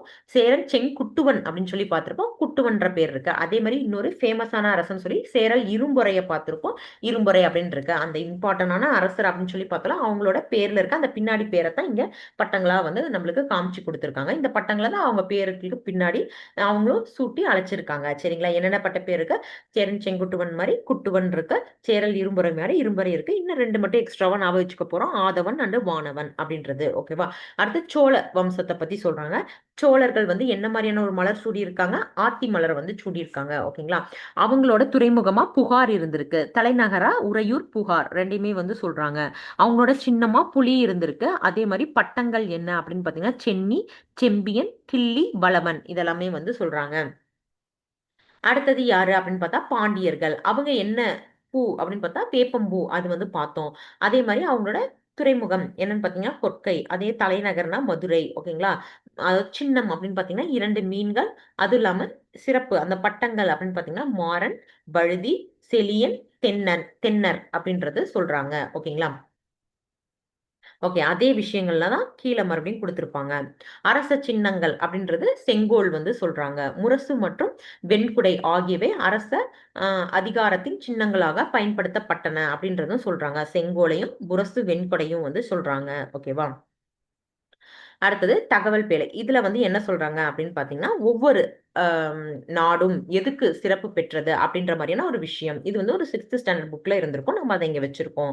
என்னன்னு பாருங்க. சோழ நாடு எதுக்கு சிறப்பு அப்படின்னு பார்த்தீங்கன்னா, சோறுடைத்தது அப்படின்னு வந்து சொல்றாங்க. பாண்டிய நாடு முத்துடைத்தது, சேர நாடு வேலம் உடைத்தது, தென்னாடு அப்படின்றது சான்றோர் உடைத்தது அப்படின்னு வந்து சொல்றாங்க. சாரி அது வந்து தொண்டை நாடு. ஓகேவா? தொண்டை நாடுங்கிறது காஞ்சிபுரம் அந்த பிளேசஸ்லாம் வந்து இன்க்ளூட் பண்ண ஒரு நாடா வந்து இருக்கும். தொண்டை நாடு வந்து சான்றோர் உடைத்தது. சரிங்களா? அடுத்தது சங்கம் அரசியல் பத்தி வந்து சொல்ல போறாங்க. ஓகேவா? நம்ம ஏற்கனவே என்ன பார்த்தோம், முடியாட்சி அப்படிலாம் பார்த்தோம்ல. ஸோ இன்னும் கொஞ்சம் டீட்டெயிலா அவங்கள பத்தி சொல்ல போற விஷயங்கள் தான். இங்க என்ன பார்த்தீங்கன்னா, அரசாட்சி அப்படின்றது பரம்பரையா இருக்கும். அப்பாக்கு அவர் மகன் தான் வந்து ஆட்சி செய்வாரு. அந்த மாதிரி இருக்கிறது பரம்பரையா வருது. ஓகேவா? அப்புறம் அரசருக்கான சில சிறப்பு பேரா வந்து என்ன சொல்லுவாங்க, ராஜா, கோ அப்படின்னு சொல்லுவாங்க. அப்புறம் வேந்தன், கோன், அப்புறம் மன்னன், கொற்றவன், இறைவன் இந்த மாதிரிலாம் வந்து சொல்லுவாங்க. சரிங்களா? அடுத்து முடிச்சூடு விழா அப்படின்ற ஒண்ணு வந்து நடக்கும். சரிங்களா? அத வந்து என்னன்னு சொல்லுவாங்க, அரசு கட்டில் ஏறுதல் அப்படின்ற மாதிரி வந்து சொல்றாங்க. அதுக்கப்புறம் பட்டத்து இளவரசர் வந்து இருக்கார்ல, அவருக்கு என்ன மாதிரி பேர் கொடுக்குறாங்கன்னா, கோமகன் அப்படின்ற பேர் வந்து கொடுக்குறாங்க. இன்னும் என்ன சொல்றாங்க அப்படின்னா, இளங்கோ, இளஞ்செழியன், இளஞ்சேரல் அப்படின்னும் அழைக்கப்படுறதா வந்து சொல்றாங்க. ஓகேவா? அப்புறம் தினசரி அவை வந்து கூடும்ல, நம்ம டிவி எல்லாம் பார்த்திருப்போம்ல, அவை அரசவை மாதிரி கூடியிருப்பாங்களா. சோ அது வந்து என்னன்னு சொல்றாங்கன்னா, நாளவை அப்படின்னு வந்து சொல்றாங்க. ஓகேங்களா? அங்க வந்து எல்லா தகராறையும் வந்து தீர்த்து குடுப்பாங்க அந்த நாளவையில. அடுத்தது நிலவரியே என்ன சொல்றாங்க, முக்கிய வருவாயா வந்து சொல்றாங்க. அந்த வரி வாங்குறத என்னன்ற பேர்ல அழைக்கிறாங்க, இறை அப்படின்ற பேர்ல வந்து அழைக்கிறாங்க. ஓகேங்களா? அப்புறம் அரசு வரிகள் மற்றும் கட்டணங்கள், அதாவது திரைகள் மற்றும் அபராதங்கள் வசூலித்தது. ஓகே. அரசே வந்து என்ன பண்ணுச்சு, இந்த மாதிரியான வரிகள்லாம் வசூலிச்சது. அத வந்து சொல்றாங்க. அடுத்தது நீதிமன்றத்த பத்தி குடுத்திருக்காங்க. அதுல என்னன்னு பார்த்தீங்கன்னா, அரசனின் அவை. அத வந்து நம்ம ஏற்கனவே என்ன பார்த்தோம், நாளவைன்னு ஒண்ணு பார்த்தோம். இங்க என்னன்னா, அரசரோட அந்த பர்ட்டிகுலரா அரசர் இருந்து எல்லாம் பண்றத என்னன்னு சொல்றாங்கன்னா, அரசவை என்றும் அரியணை. அவரு உட்கார்ற அந்த ஆசனம் இருக்கு இல்லையா? அத வந்து அரியணை அப்படின்றதும் வந்து பேர் குடுக்குறாங்க. ஓகேங்களா? இப்போ ஒரு அரசர் ஒருத்தர் இருக்காரு அப்படின்னா, அவங்களுக்கு ஒரு 5 கடமைகள முக்கியமா வந்து சொல்றாங்க. என்னென்ன பண்ணணும் ஒரு அரசர் அப்படின்னு பார்த்தீங்கன்னா, கற்றல அவங்க ஊக்குவிக்கணும். அடுத்து சடங்குகள் செய்வது, அப்புறம் பரிசுகளை வழங்குதல், மக்களை பாதுகாத்தல், குற்றவாளிகளை தண்டிப்பது, இந்த மாதிரியான விஷயங்கள் அரசர் வந்து அவரோட கடமையா ஏத்துட்டு செய்யணும் அப்படின்றத ரூல்ஸா வந்து அப்ப வச்சிருந்திருக்காங்க. ஓகேவா? அப்புறம் அரசருக்கு கூட யார் யார் இருப்பா? ஐம்பெருங்குழு இருப்பாங்க. அப்புறம் எண்பாயிரம் இருப்பாங்க. அதாவது 5 பேர் கொண்ட ஒரு குழு. எண்பாயிரம்ன்றதுல எத்தனை பேர் இருப்பாங்க? 8 பேர் இருப்பாங்க. இந்த ஐம்பெருங்குழு எண்பாயிரத்த நம்ம தமிழ் 9th ஸ்டாண்டர்ட் புக்ல படிச்சிருப்போம். ஓகேங்களா? அதுல யார் யாரு அப்படின்றத பார்த்துட்டு வந்து நெக்ஸ்ட் கிளாஸ்ல எனக்கு சொல்லுங்க. சரிங்களா? அடுத்தது ராணுவம் பத்தி குடுத்திருக்காங்க. ராணுவத்துல என்ன சொல்றாங்கன்னா, 4 வகை படைகள் வந்து இருந்திருக்காம். என்னென்ன மாரியான படைகள் அப்படின்னு பாருங்க. காலாட்படை, குதிரைப்படை, யானைப்படை, தேர்ப்படை இது எல்லாமே வந்து வச்சிருந்திருக்காங்க. ஓகேவா? அப்புறம் படை என்று அழைக்கப்பட்டது. ஓகே. ஆயுதங்கள் வச்சிருந்த அந்த இடம், அதுக்கு என்ன பேரு குடுத்திருந்தாங்க அப்படின்னு பார்த்தீங்கன்னா, படைக்கொட்டில் அப்படின்ற பேர் வந்து குடுத்திருந்தாங்க. அப்புறம் அவங்க எல்லாத்துக்கும் ஹெட்டா இருக்க ஒரு பேர் என்ன அப்படின்னு பார்த்தீங்கன்னா, படைத்தலைவன் அப்படின்னு வந்து சொல்லியிருக்காங்க. முக்கியமான ஆயுதங்கள்லாம் எதெல்லாம் இருந்திருக்கு அப்படின்னு பார்த்தீங்கன்னா, வாள், கேடயம் இதெல்லாம் இருந்திருக்கு. அதுவும் இல்லாம ஸ்பெஷலா ஒண்ணு சொல்றாங்க. அது என்ன? தோமரம். ஓகேங்களா? அப்புறம் தோமரம்னா என்ன சொல்லியிருப்பாங்கன்னா, தூரத்துல இருக்கிற ஒருத்தர வந்து இங்கிருந்து நாம அந்த தோமரம் கொண்டு இப்படி வீசுறப்ப, அது போய் அவர வந்து அடிக்கும். அந்த மாரி ஒண்ணு. ஓகேங்களா? தூரத்துல இருந்தே வீசுற ஒரு அம்பு மாரியான ஒரு விஷயம். ஓகேங்களா? அப்புறம் ஈட்டிகள், வில் மற்றும் அம்புகள் இதெல்லாமே வந்து இருந்திருக்கு. போர் முரச வந்து என்ன பண்ணியிருக்காங்க? தெய்வமா வழிபட்டுருக்காங்க. ஓகேங்களா? அப்புறம் சட்டம் மற்றும் நீதி அது பத்தின விஷயங்கள். மேல்முறையீடு செய்வதற்கு இறுதி அதிகாரம் யார்ட்ட தான் இருந்தது? ராஜாட்ட தான் போயிட்டு இறுதியா நம்ம அதாவது ஹையஸ்ட் அப்பீல் யார் தான்? ராஜாட்ட தான் போய் நம்ம பேசணும். ஓகேங்களா? அப்புறம் தலைநகர்ல நீதிமன்றத்த வந்து என்னன்னு சொல்லியிருப்பாங்கன்னா, அவை அப்படின்னு வந்து அழைக்கப்பட்டதா வந்து சொல்றாங்க. கிராமங்கள்ல மன்றம் அப்படின்ற நீதி வழங்கும் இடமும் வந்து இருந்துச்சு. தலைநகர்னா அவை, கிராமம்னா மன்றம். ஓகேங்களா? அப்புறம் தண்டனை எப்பொழுதும் கொஞ்சம் கடுமையா தான் இருந்திருக்கும். தூக்கு தண்டனை வரைக்குமே வந்து விதிச்சிருக்காங்க. ஓகேங்களா? அடுத்தது உள்ளூர் நிர்வாகம் பத்தி சொல்றாங்க. ஓகேவா? கடைசி நிர்வாக அலகா வந்து என்ன இருந்திருக்கு? கிராமம் வந்து இருந்திருக்கு. முதல் அலகு என்னவா இருந்திருக்கு? மண்டலம். மண்டலத்துல இருந்து கீழ இருக்கிறது என்ன? நாடு. நாடுக்கு கீழ இருக்கிறது குர்ரம் அப்படின்றது. அதுக்கு கீழ கிராமம் வந்து இருந்திருக்கு. ஓகேவா? அடுத்து பேரூர் அப்படின்ற பெரிய ஊர்களும், சீரூர்ன்ற சிறிய ஊர்களும் இருக்கு. மூதூர் அப்படின்ற பழைய ஊர்களும் கூட இருந்திருக்கு. ஓகேங்களா? பட்டினம் அப்படின்ற பேர் வச்சதெல்லாம் என்ன? கடற்கரை நகரத்த குறிக்கிறது. புகார் அப்படின்றதெல்லாம் துறைமுக நகரங்கள குறிக்கிறது. ஓகேங்களா? இந்த எல்லா விஷயங்களும் அந்த டைம்ல இருந்திருக்கு. இப்ப அடுத்தது என்ன பார்க்க போறோம்னா, ஸ்டேட்டஸ் ஆஃப் வுமன். பெண்களின் நிலை அந்த காலத்துல எப்படி இருந்துச்சு அப்படின்றத பார்க்க போறோம். ஓகேவா? கற்பு பெண்களின் உயர்ந்த குணமாக கருதப்பட்டதா வந்து சொல்றாங்க. சரிங்களா? அடுத்தது அ இப்ப இப்ப கூட அந்த விஷயம் வந்து அவ்வளவா எல்லா இடத்துலயும் நடக்கல. ஆனா அப்பவே வந்து என்ன பண்ணியிருக்காங்க பாருங்க, பெண்களுக்கும் அதாவது மகன்களுக்கும், மகள்களுக்கும் 2 பேத்துக்குமே என்ன பண்றாங்க, பெற்றோர்கள் வந்து சொத்துல வந்து சமபங்கு குடுத்திருந்திருக்காங்க அந்த காலத்திலேயே. சரிங்களா? அதனால சங்ககால பெண் பால் புலவர்கள் சிலர பேர் வந்து நம்மளுக்கு குடுத்திருக்காங்க. பார்த்துக்கலாம். என்னென்னன்னு பார்த்தீங்கன்னா, ஔவையார் சொல்லியிருக்காங்க, வெள்ளி வீதியார் சொல்லியிருக்காங்க, காக்கை பாடினியார சொல்லியிருக்காங்க, ஆதிமந்தையார், பொன்முடியார் இவங்க எல்லாத்தையும் வந்து எடுத்துக்காட்டா நம்மளுக்கு குடுத்திருக்காங்க. பாணர் குடும்பத்தைச் சேர்ந்த பெண்கள் வந்து நடன கலைஞர்களா இருந்திருக்காங்க. ஓகேவா? புலவர்கள், அப்புறம் அரச பெண்கள் என அனைவரும் வந்து சங்க இலக்கியங்களில் வந்து சித்தரிக்கப்பட்டதாகவும் வந்து சொல்றாங்க. சரிங்களா? அடுத்து வெண்ணி குயித்தியார் அப்படின்னு சொல்லி ஒருத்தங்கள நம்ம பார்த்தோம்ல. ஸோ வெண்ணி கிராமத்தைச் சேர்ந்த கவிதாயினி என அடையாளம் காணப்படுகிறார் அப்படின்ற மாதிரி ஒண்ணு கொடுத்திருக்காங்க நமக்கு. ஓகேவா? அப்புறம் உப்பு விக்கிற பெண்கள் வந்து அப்ப இருந்திருப்பாங்க. அவங்களுக்கு என்ன பேர் கொடுக்குறாங்கன்னு பார்த்தீங்கன்னா, உமனர் அப்படின்ற பேர் வந்து கொடுக்குறாங்க. சரிங்களா?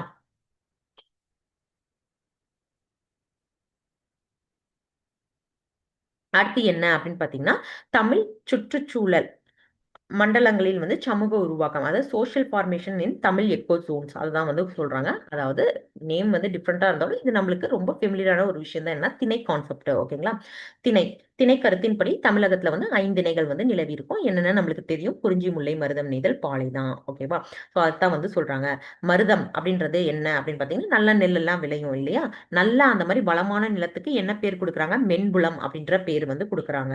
அப்புறம் நெய்தல் நீங்களாக நெய்தலை தவிர்த்துட்டு மீதி இருக்கிறதெல்லாம் நிலங்களையும், அதாவது கடினமான நிலம் அதெல்லாத்தையும் என்ன சொல்றாங்கன்னா வன்புலம் அப்படின்னு வந்து சொல்றாங்க. மேலும் அது பருப்புகளையும் உலர் தானியங்களையும் உற்பத்தி செய்யும். மேல இருக்க மென்புலம் வந்து நெல்லையும் கரும்பையும் உற்பத்தி செய்யும். ஓகே, மென்புலம்ன்றது மருதத்தை மட்டும் சொல்றாங்க. நெய்தல் நீங்களாக மருதமும் இல்லாம மீதி இருக்கிற வந்து என்ன வன்புலத்துல வந்து சொல்றாங்க. சரிங்களா? அடுத்தது இந்த ஐந்திணை கான்செப்ட்ல நம்மளுக்கு இன்னும் என்ன சொல்றாங்கன்னு பாத்தீங்கன்னா, இது எல்லாமே நம்மளுக்கு ரொம்ப ஃபெமிலியரான விஷயம் தான். குறிஞ்சி அப்படின்னா என்ன? மலையும் மலை சார்ந்த பகுதியும். அதே மாதிரி மலை அப்படின்னு எடுத்துக்கிட்டா அங்க என்னதான் பண்ணியிருப்பாங்க? தொழில் வேட்டையாடுதல் தான் வந்து அவங்களுக்கு தொழிலா இருந்திருக்கும். ஓகேவா? அங்க இருக்க மக்களை நம்ம என்னன்னு சொல்லுவோம்? குறவர் குறத்தியர் அப்படின்னு வந்து சொல்லுவோம். அவங்களுக்கு முதன்மை கடவுளா யார் இருந்திருப்பா? முருகர் கடவுள் வந்து இருந்திருப்பாங்க. சரிங்களா? அதே மாதிரி அடுத்து முல்லை நிலம். முல்லை நிலம் அப்படின்னா நம்ம என்ன சொல்லுவோம்? காடும் காடு சார்ந்த பகுதி தான் வந்து நம்மளுக்கு என்ன? முல்லை நிலம். ஓகேவா? முல்லை நிலத்துல என்ன பண்ணிருப்பாங்க? ஆணிரை மேய்த்தல் வந்து தொழிலா வந்து இருந்திருக்கும். அங்க இருக்க மக்களை நம்ம என்னன்னு சொல்லுவோம்? ஆயர் ஆட்சியர் அப்படின்னு வந்து சொல்லுவோம். இவங்களுக்கான முதன்மை கடவுளா மாயோன் வந்து இருந்திருப்பாரு. சரிங்களா? அடுத்து மருதம். மருதத்துல வந்து என்ன சொல்லுவோம்? வயலும் வயல் சார்ந்தது, விவசாயம் பார்ப்பாங்க. அதனால வேளாண்மை. விவசாயம் பார்க்கறவங்கள என்னன்னு சொல்லுவோம்? உழவன் உலத்தியர்னு வந்து சொல்லுவோம். அதே மாதிரி அவங்களுக்கான கடவுள் இந்திரன் வந்து கொடுத்திருக்காங்க. அடுத்தது நெய்தல். நெய்தல்ன்றது என்ன? Coastal region. ஓகேங்களா? கோஸ்டல் ரீஜன் நெய்தல். அதுல வந்து என்ன? கடலும் கடல் சார்ந்தது மீன்பிடி தொழிலும் உப்பு உற்பத்தியும் வந்து தொழில்களா இருந்திருக்கும். ஓகேங்களா? அங்க இருந்தவங்கள என்னன்னு கூப்பிடுவோம்? பரதவர் அப்படின்னு சொல்லி கூப்பிட்டுருப்போம். அடுத்தது அவங்களோட கடவுள் வந்து வருணனா வந்து இருந்திருப்பாரு. அடுத்து பாலை நிலம். பாலை நிலம்னா நம்மளுக்கு தெரியும், அது ஒரு வறண்ட நிலம். அடுத்து மணலும் மணல் சார்ந்தது அப்படின்னு வந்து நம்ம படிச்சிருப்போம். ஓகேவா? அங்க வந்து என்ன? வீரச் செயல்கள் செய்வாங்க அப்படின்னு சொல்லி கொடுத்திருக்காங்க. தமிழ் புக்லாம் நம்ம படிக்கிறப்ப திருட்டு தொழில் செய்யறது அப்படின்றது மாதிரி படிச்சிருப்போம். ஓகேங்களா? அங்க இருக்க மக்களோட பேர் வந்து என்னவா இருந்திருக்கு? மறவர் மறத்தியர் அப்படின்னு சொல்லி இருந்திருக்கு. அவங்களோட கடவுளா யார் இருந்திருக்கா? கொற்றவை வந்து இருந்திருக்காங்க. ஓகேவா? அடுத்து கடையெழு வள்ளல்கள். இவங்களை பத்தி நம்ம படிக்க போறோம். ஓகேவா? இதுவுமே வந்து எத்திக்ஸ் புக்ல இருக்கிற ஒரு விஷயம் தான். சோ இதுல வந்து என்ன கொடுத்திருக்காங்கன்னா, இந்த 7 வள்ளல்கள் யாருன்னு நம்மளுக்கு பேரு தெரிஞ்சிருக்கும். பேகன், பாரி, காரி அந்த மாதிரிலாம் படிச்சிருப்போம். பாரி, திருமுடிக்காரி, ஆயி ஆண்டினர், அப்புறம் அதியமான், நல்லி, வல்வில் ஓரி. ஓகேவா? இதெல்லாமே படிச்சிருப்போம்.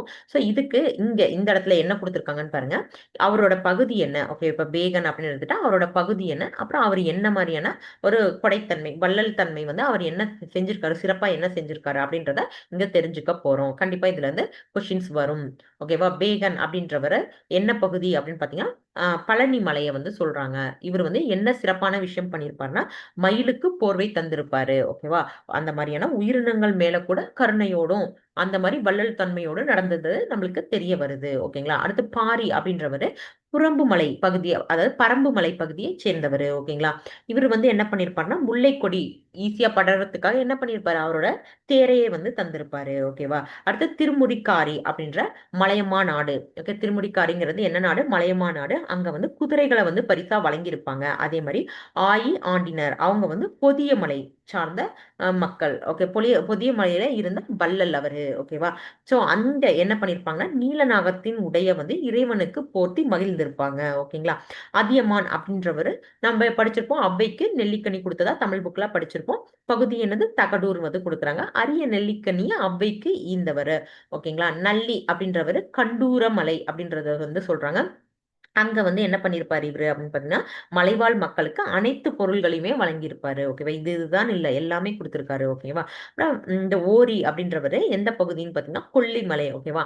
அவர் என்ன சிறப்பா பண்ணியிருப்பாரு அப்படின்னா, யாழ் மீட்டும் பாணர்களுக்கு பரிசுகள் வந்து வழங்கியிருப்பாரு. சரிங்களா.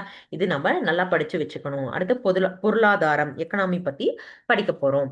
பொருளாதாரம் திணை கருத்தாக்கத்துல விரிவாக அம், கலக்கப்பட்டது. ஓகேவா. விவசாயம் வாழ்வாதாரத்தின் முக்கியமா வந்து இருந்திருக்கு. ஓகேவா. முக்கிய தொழிலா வந்து இவங்க என்ன பண்ணியிருக்காங்க, விவசாயம் வந்து பண்ணியிருக்காங்க.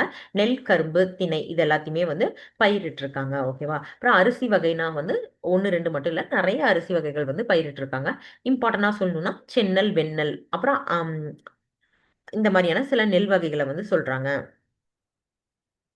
அடுத்து என்ன அப்படின்னு பாத்தீங்கன்னா, இந்த ஆதிச்சநல்லூர் மற்றும் பொருந்தல். ஓகேவா. இப்ப வந்து நெல் பயிரிட்டு இருக்காங்க அப்படின்றது நம்ம எப்படி தெரிஞ்சுக்கிறோம் அப்படின்னு பாத்தீங்கன்னா, ஆதிச்சநல்லூர் மற்றும் பொருந்தல்ல அகழாராய்ச்சியில என்ன பண்ணிருக்காங்க அப்படின்னா, இந்த நெல் சாம்பிள்ஸ் வந்து அவங்களுக்கு கிடைச்சிருக்கு. அவங்க வந்து ஆராய்ச்சி பண்ணி நம்மளுக்கு சொல்லியிருக்காங்க. ஓகேங்களா.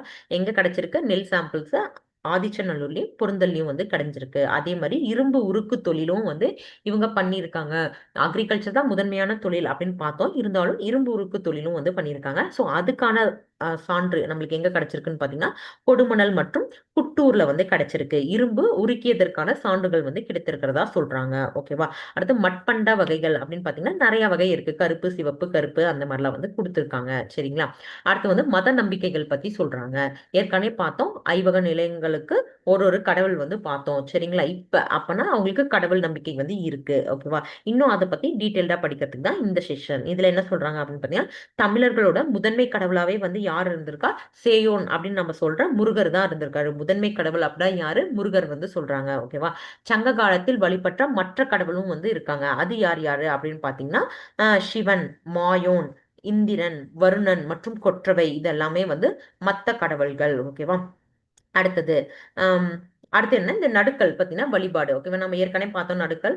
அது வந்து எப்படி அமைக்கணும் அப்படின்ற முறையே வந்து எதுல இருக்கு, தொல்காப்பியத்துல இருக்குன்னு பார்த்தா. ஸோ அது பத்தின விஷயம் தான் அடுத்து சொல்லியிருக்காங்க. அடுத்து பௌத்தம், சமணம் இணைந்து வாழ்ந்தன அப்படின்ற விஷயத்தையும் வந்து இங்க சொல்றாங்க. அடுத்தது என்னன்னு பார்த்தீங்கன்னா, இது வந்து ஆன்மீக நம்பிக்கைகளின் பரவலை வந்து குறிக்கிறது. அதாவது அணங்குவின் சக்தி அப்படின்ற இலக்கியங்களில் குறிப்பிடப்பட்டுள்ளது. ஓகேவா. அப்படின்ற ஒரு சில விஷயங்கள் வந்து இலக்கியத்துல குறிப்பிட்டிருக்கான். இதெல்லாம் வந்து எதை சொல்லுதுன்னா, ஆன்மீக நம்பிக்கைகளின் பரவல்களை வந்து குறிக்கிறதா வந்து சொல்றாங்க. யாகம் நடத்துனதுக்கான சான்று கூட கிடைச்சிருக்கிறதாவும் வந்து சொல்றாங்க. சரிங்களா. அப்புறம் கடையெழு வள்ளல்கள் நம்ம வந்து மேலேயே பார்த்துட்டோம் அவங்கள பத்தி இல்லையா. சோ அதே தான் வந்து கீழேயும் மறுபடியும் ரிப்பீட் ஆயிருக்கு நமக்கு. ஓகேவா. ஓகேப்பா. இதோட வந்து இந்த செஷன் முடியுது. ஸோ இதுல நம்ம மேல மென்ஷன் பண்ண அந்த லெசன்ஸ். ஓகேவா. 9th லெசன் பார்த்துருப்போம். 11th ஒரு 3 லெசன் பிளஸ் எத்திக்ஸ் லெசன் 1 பார்த்துருப்போம். 6th ஒரு 2 லெசனும் 7th ஒரு லெசனும் வந்து மேல மென்ஷன் பண்ணியிருப்போம். ஓகேங்களா. ஃபர்ஸ்ட் ஸ்லைட்ல டாப் ரைட் கார்னர்ல வந்து மென்ஷன் ஆயிருக்கும். ஸோ அந்த லெசன்ஸ் எல்லாம் நீங்க என்ன பண்ண போறீங்கன்னா படிச்சுட்டு வர போறீங்க. ஓகேங்களா.